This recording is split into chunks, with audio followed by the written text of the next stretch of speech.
que llega a separarse, pues cada vez el punto de separación llega antes en el cilindro, y el que llegue antes el punto de separación quiere decir que la región de la estela de cola es más grande y por lo tanto el tamaño de esos vórtices será mayor.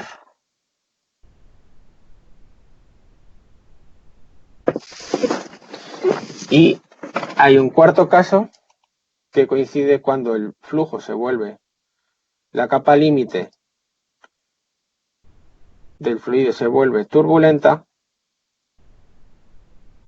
que al ser turbulento, pues si veis que cuando veíamos el perfil turbulento, aquí el gradiente al principio de la capa límite es mayor, por lo tanto, lo que hace es, como tiene gradiente mayor, al ser frenado por la fricción, pues puede seguir un poco más y entonces vuelve otra vez y el punto de separación se retrasa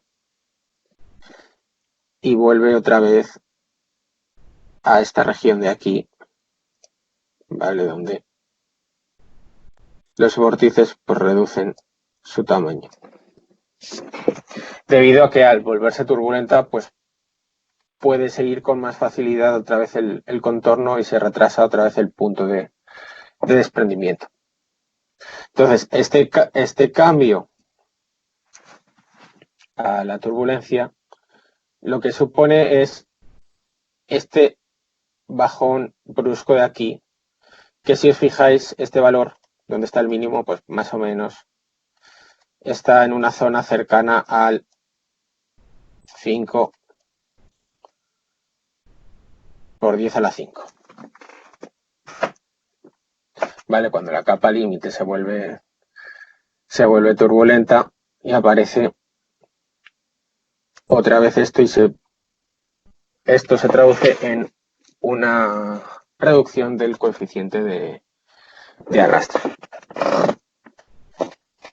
Entonces, bueno, vosotros podéis buscar algún vídeo de algún programa de simulación en el que muestra esta inestabilidad temporal. Si no, trataré yo de buscar alguno, porque vídeos hay para que veáis este efecto. Y dicho esto, vamos a pasar a comentar el flujo interno. Vale, entonces antes de nada vamos a hacer unas pequeñas anotaciones. Hasta ahora hemos visto qué sucede cuando tenemos el flujo por el exterior de las superficies. Pero ¿qué pasa cuando tenemos un flujo por el interior de una tubería o un conducto?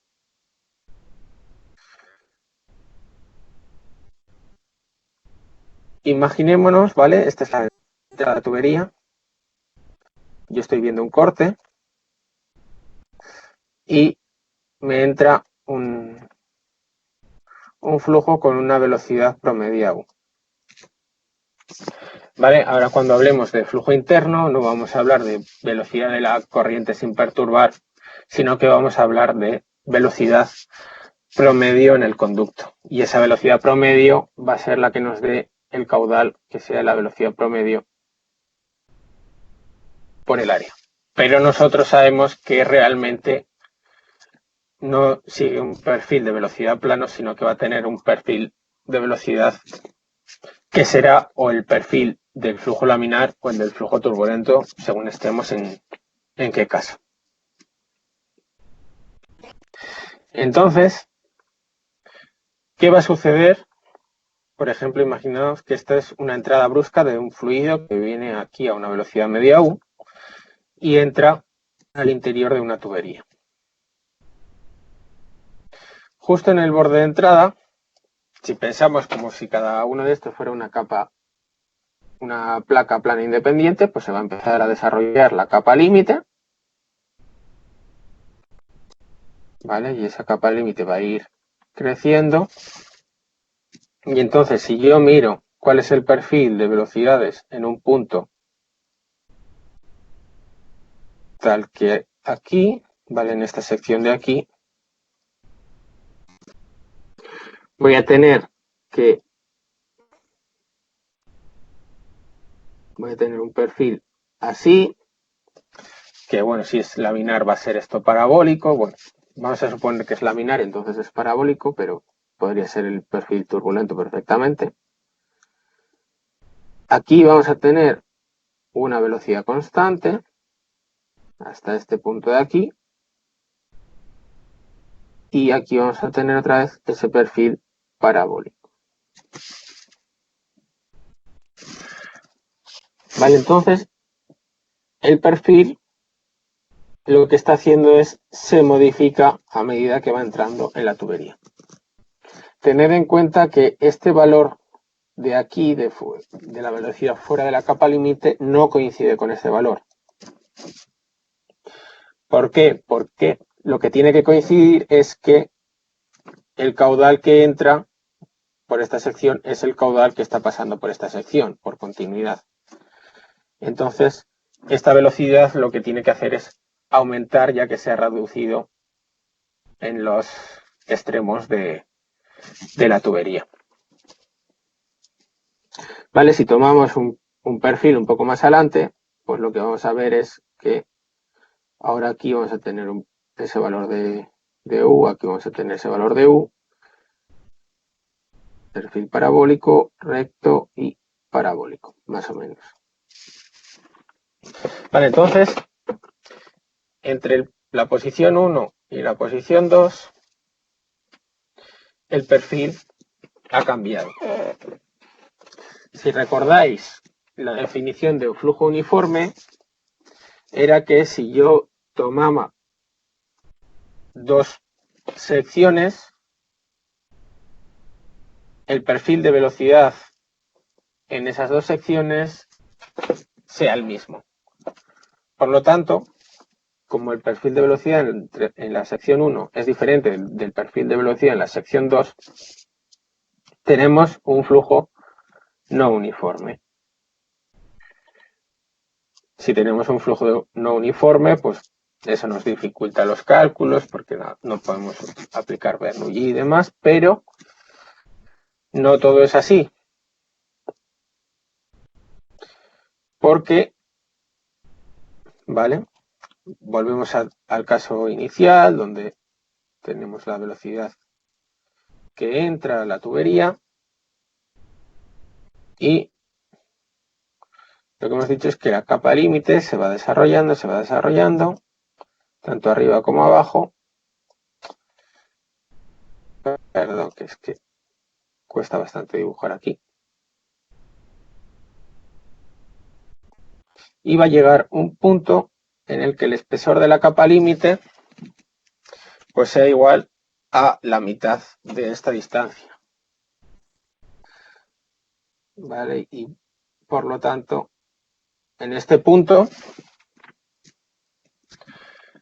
las dos capas límites, la producida por la parte de arriba y por la parte de abajo, imaginaos que esto es un flujo entre dos placas.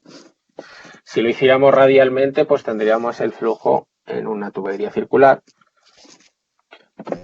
¿Vale? La capa límite se une y a partir de aquí, desde este punto hacia la derecha, todo es capa límite. Entonces, si yo tomo una sección,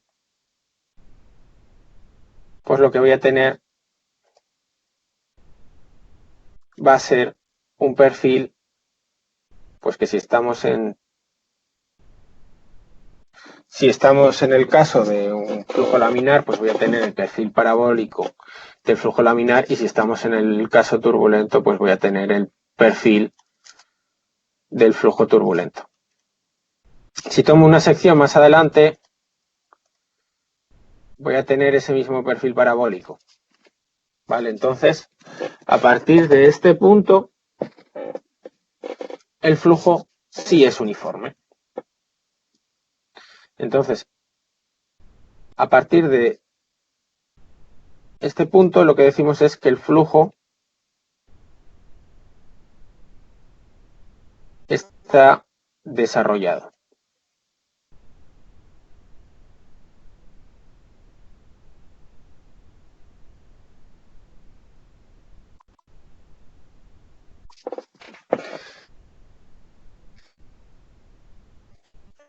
Y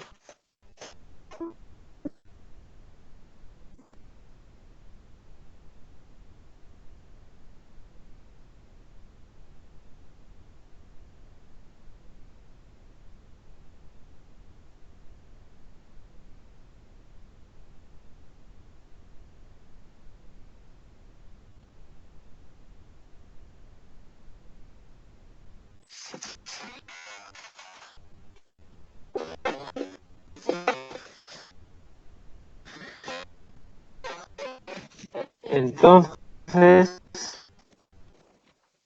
a esta distancia que le ocupa al flujo desarrollarse solamente, lo llamamos longitud de entrada.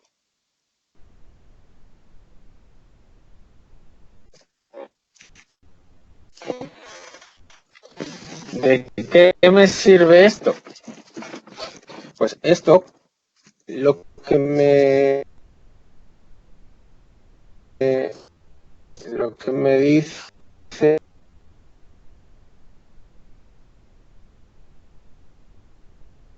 flujo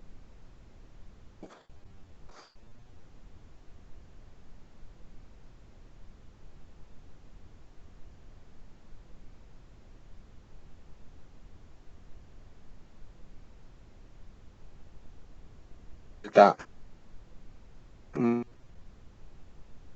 más o menos, pues este es el caso de un estrechamiento brusco, por ejemplo, pero dependiendo del tipo que sea, esas perturbaciones, ¿vale? Va a llevar una ciencia en llegar a ser un flujo uniforme.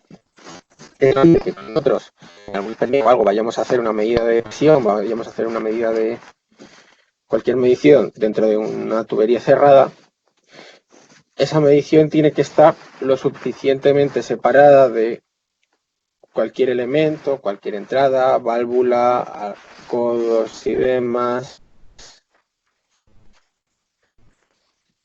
¿Vale? Tiene que estar lo suficientemente separada para estar haciendo mediciones en esta zona de aquí, ¿vale? En la zona del flujo desarrollado.